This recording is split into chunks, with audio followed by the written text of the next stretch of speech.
Governments usually set price ceilings on to protect consumers from high prices on things such as houses or rented houses and bread and any other things they consider necessities.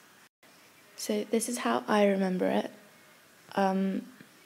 Even though they're called price ceilings, they are always below the equilibrium price.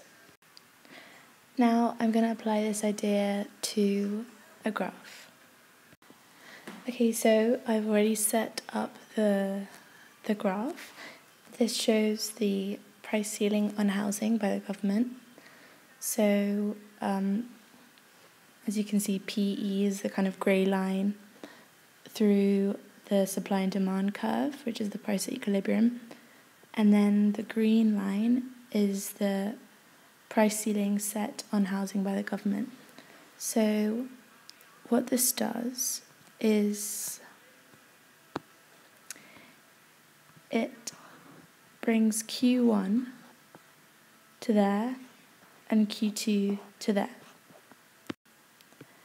This basically means that there's an excess demand here between Q1 and Q2 as there is more demand being demanded than supplied at the moment.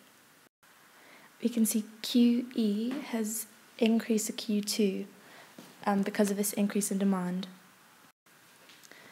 If the government don't intervene, this means that the quantity demanded will actually decrease from Q2 or QE to Q1, which is the opposite of what they intended to achieve, which is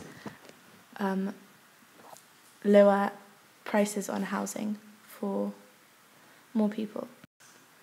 This high demand is also the cause of many black markets opening and under the counter sales, with sale prices being higher than the price ceiling price between PE and PE max. To keep the price at the maximum price, the government could either shift the demand curve to the left or the supply curve to the right. But they want to shift the supply curve to the right, because then if they shifted the demand curve to the left, that would mean that they're going against their initial motives of setting a maximum pricing on housing.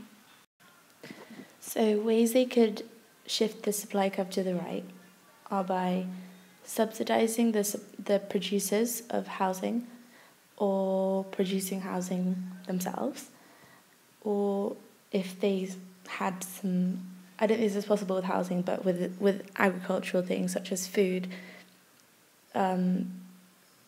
packaged food, they could maybe release previously held stores or frozen food.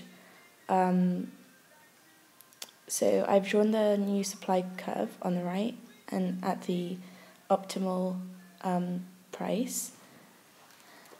And here I'm going to say that the government has subsidised the producers of housing.